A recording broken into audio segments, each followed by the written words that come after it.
Kejaksaan Negeri Sleman telah menerima berkas pemeriksaan tersangka Kristiano Tarigan, penabrak mahasiswa UGM.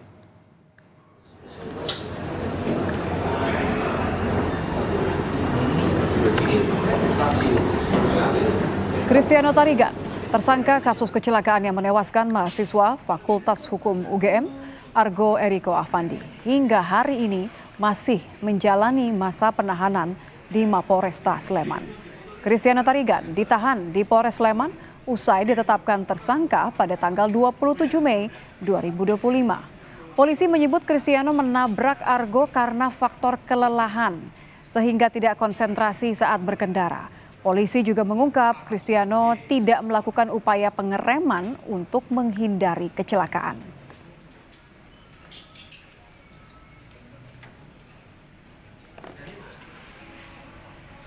Penyidik Polresta Sleman telah mengirim berkas pemeriksaan Kristiano Tarigan ke Kejaksaan Negeri Sleman pada tanggal 2 Juni kemarin.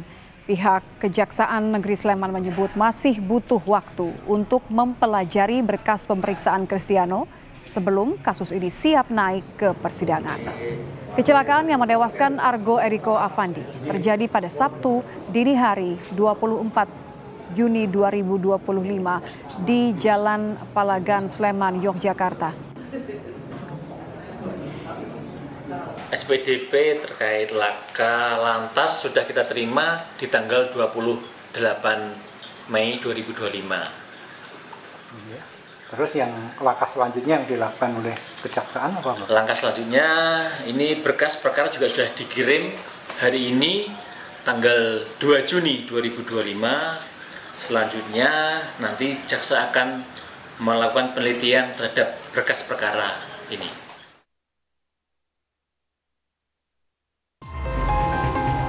Saya dan istri saya atas nama Kristiano Tarigan memohon maaf sebesar-besarnya atas peristiwa yang sama-sama tidak kita inginkan ini.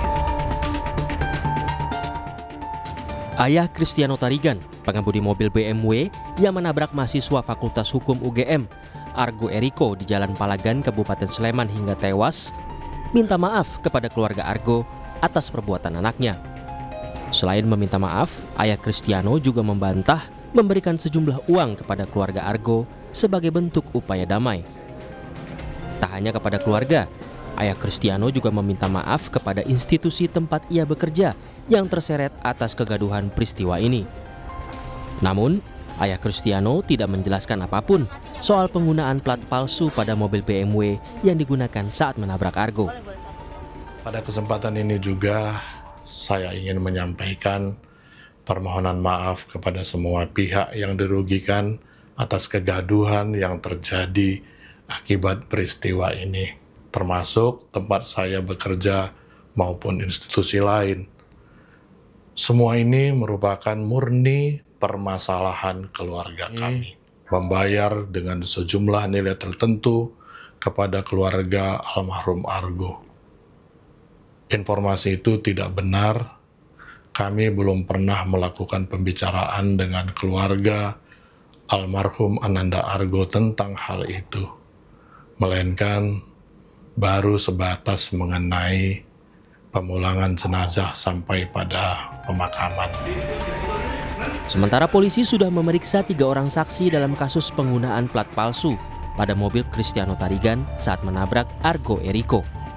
Ketiga saksi ini merupakan kerabat Kristiano yang disuruh untuk mengganti plat mobil Kristiano Tarigan yang disimpan sebagai barang bukti di Polsek Ngaglik. Dari pemeriksaan saksi mengungkap motif mengganti plat nomor mobil Kristiano untuk menutupi penggunaan plat mobil palsu.